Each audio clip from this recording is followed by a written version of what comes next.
Hello YouTubers, and today is a special review. Actually I should say it's a long anticipated review that a lot of people have been waiting for, and I'm finally getting down to review the actual item in hand. So the first original video I posted was my small Bruce Lee and Tony Jaa collection, where I featured DVDs from my Bruce Lee and DVD collection, and Tony Jaa as well, which has expanded till now since that's like a really old video. And one particular item that drew a lot of views and a lot of people commenting was the figure that I owned of Tony Jaa, because now that I've looked everywhere, it's really rare, and no one actually has the figure, and it's like unavailable nowhere now. Because I've actually looked everywhere and I can't find it myself either. So I'll talk about a little bit how I got it and review the figure in hand. So I'll start off talk about a bit of background. The figure is based on Tony Jaa's second film that came after On-Bak, called The Warrior King. In the UK it's known as The Warrior King. The original name was called Tom-Yum-Goong, and in America it's known as The Protector. The basic story is that he's the main character. Actually, you know what, I don't know what his name of character was. Basically we just stick to his real name. So Tony Jaa, his elephants get kidnapped, and then they end up going to Australia, and then this guy goes after him to get him back, and it's like a long ass, typical martial art film. He just goes get his revenge on those guys that jacked these elephants, and then he comes back and fucks all of them up. There's some epic fight sequences in this, like especially the last fight, where he's taking all those guys out and breaking their bones. Truly epic. And the figure is based on this film, and like what he has on in the basically what he's wearing right now. He's got that scarf and that the rope, the fist. Yeah. So yeah, that's some little background information on the thing. And this is the figure itself.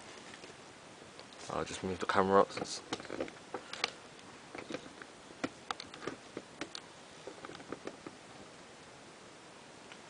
Alright. So yeah, this is the figure. It's a bit dusty because I don't really take it out, it just stays on display. The company, it doesn't seem to have like the name of the company that actually made it. From what I've seen, it looks like this has actually been made by the people who actually made the film, like the official film company. Bit damaged there, the box, but it's alright. Yeah, it's got some long ass name, but yeah, I think the people who've been like behind On-Bak and all that film, you might recognise the logos down here. These guys, it looks like this is an official movie figurine. It's not like a made by some third party or another company or anything like that. It's like there's no signs of anything like that. So this is an official figurine from the film. Like whatever the not really memorabilia, but just like item. Yeah. So it's a superposing 12-inch action figure. We'll open up and have a look, but it's not as it is a good figure. I have to admit, it's really poseable and stuff, but I wouldn't say as too far. I wouldn't say go as far as saying that it's better than those Enterbay figures that they're really extremely good ones that they make for Bruce Lee. But this is still as good, and it's up there with Hot Toys and Enterbay figurines as well. So basically, it's like comes in a standard, bloody dusty as well. So it comes in a standard like cardboard box. You open the little lever, velcroed. It's got the name of the film, the director, and yeah, the figure. It's got Tony Jaa's little silhouette of Tony Jaa doing some kick, and that's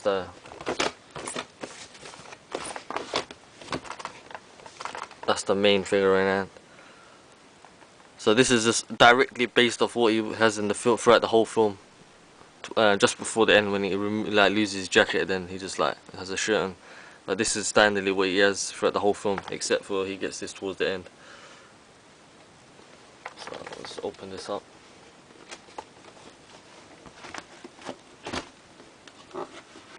It's got a bit of information at the back, I think. Oh, that guy's name is Kham. Not Kham. Kham. K-H-A-M. Yeah, this is the shot in the film when they're crossing the bridge, I think. But they've got some next street background. But I think this is a shot taken from when he's crossing the bridge with the elephant, because they're trying to retrieve the bird. Yeah, just got a simple story about the film. And some more stuff down here.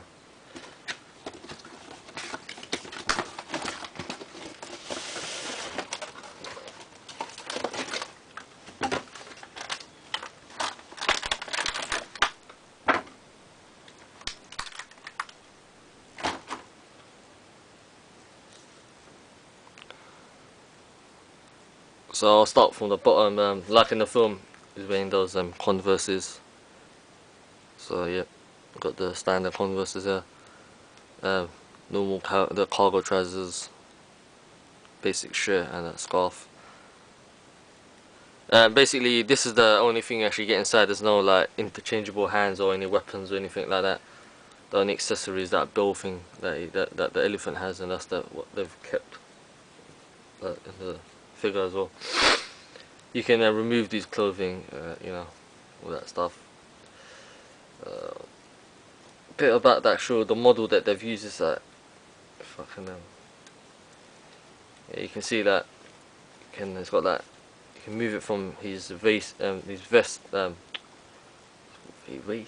What is the word? Yeah, down here. You can move it from above, like near his chest as well, up and down. Let's stick this back on.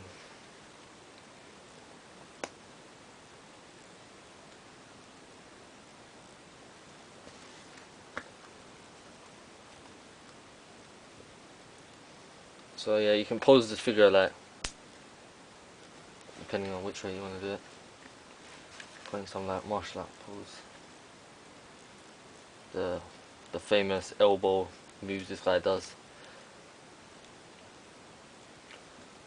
This guy, I think, I'm gonna put it on this, a flat surface and not on like a couch or something.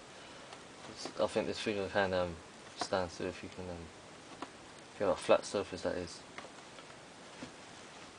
But he is pretty poseable, and there's like the joints are pretty, you know, can that make him do different random poses, but they keep him like, you know, hold it like that. It's not like those crappy poseable figures where their legs slowly just start dropping down like that. These ones got like proper like stiff joints, and you can just like make him do different poses and shit. Hands don't really, you can't really change the hands, and they don't really move much either. You can just move them like slightly like that. Not really much movement going on there. Move them like that. Like that. The head just goes 360 like that, and you can move it up and down. And the scarf here. Yeah, like I said before, there's no like extra parts, so you can't really change his facial expressions or anything like that. He's just stuck to one standard, you know, face and shit. Overall, it's a pretty like decent figure. Like, I don't really find any faults with this figure.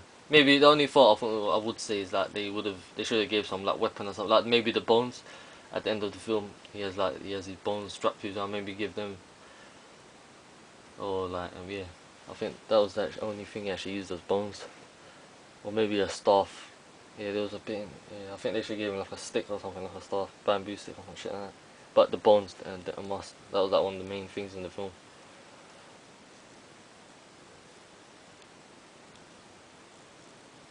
Yeah, you can like pose his arms and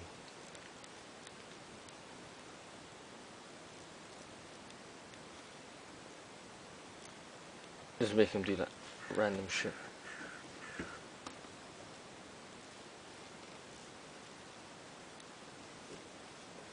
Cool with the joints on.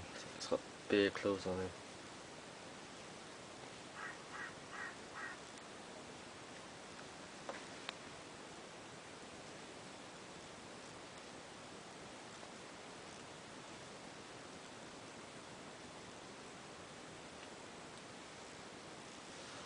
If I had one of those Entebbe figures, I would have compared it, but I don't really have any other figurine to what I could compare it to. Maybe if I could I'll grab some random figure that I think would be a decent size that could compare to this.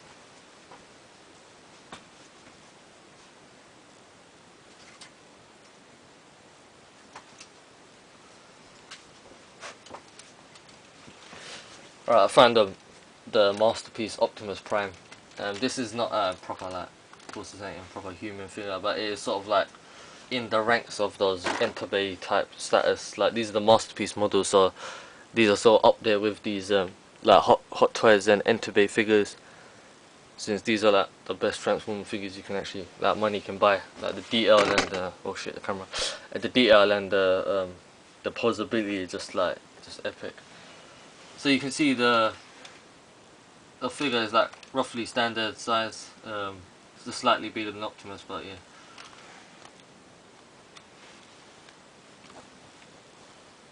I really should get another Entebbe. I should try to grab an Entebbe figure. Maybe the Yip Man or one of the Bruce Lee ones, or even that Fearless one will do nicely. But you can see from here, the size is like standard, like quality and stuff you would get with a standard Transformer figure or an Entebbe figure, minus the accessories. This figure is still up there, and I think it's a great figurine, and it does the job as like displaying, so people come over and say, oh look at that, you've got Tony Jaa figure. I would say like buy it, but if you are lucky, then definitely, if you see it in the shop or somewhere online, just like go for it, because like this figure has like become like pretty rare now. So I've been looking all over eBay, any other sites on Google or anything like that. Haven't seen this. There's like pictures of it. Yeah, there are pictures, but no one's actually selling the figure. I've had a few offers, people trying to trade me, offering prices and stuff like that. But I don't really want to part with this figure, since now that it's like become pretty rare now, not many people have this figure, so I think I'll hold on to this one and try and grabbing the other martial artists now, like Bruce Lee, Jet Li, Jackie Chan, have the figures as well all displayed, and maybe that Yip Man figure as well, Donnie Yen's character. So yeah, not a standard figure, but a nicely made figure, does the job, like how he is in the film, just like that. You can pose him and stuff if you want him out of the box and display him in a certain way, but yeah, this figure is actually pretty sick. I got this at the time. I didn't know this was rare or anything. I just bought this for like, I think it cost me like £20 with postage. It came from Thailand. That's where like the film is made and stuff. I think half of it was made in Thailand, the rest was in Australia. But the company is like from Thailand. Even the Tony Jaa is from Thailand as well. So yeah, they had other props and stuff. You can get small Tony Jaa figures, but nothing like this. They're not as like posable and as detailed and accurate as this. So yeah, definitely worth picking up if you see it in the shops, but it's probably like, it's like trying to find a pot of gold at the end of the rainbow actually. But yeah, a decent Tony Jaa figure, a well done job from the company that actually made the film, because like I said before, it doesn't really have any logos or any like name of the company that made the figure, so it's just got like logos of the companies and stuff that made the film. So yeah, very official, like prop item, not prop but official item from the film. So yeah, I think I'll wrap this review up here now. Hope you've enjoyed that. I know this is a short review, but I don't know what else to say, since the figure talks for itself and it's a really good figure. There's nothing else to add actually. The only flaw, like I said before, was like maybe some accessories, maybe like the bones, the elephant bone, so we can stick him on his arm. But yeah, that's about it really. Hope you've enjoyed the review. It's answered. If it's not answered all the questions that you were hoping to get, then please post below in the question box, and then I'll try to get back to you. And yeah, and before I wrap this video up, this figure is not for sale, and don't bother posting saying, "Oh, I'll buy it off you, I'll trade you this and that," and this figure is not for sale, so don't bother wasting time asking. So yeah, that's the end of this review, and catch you next time.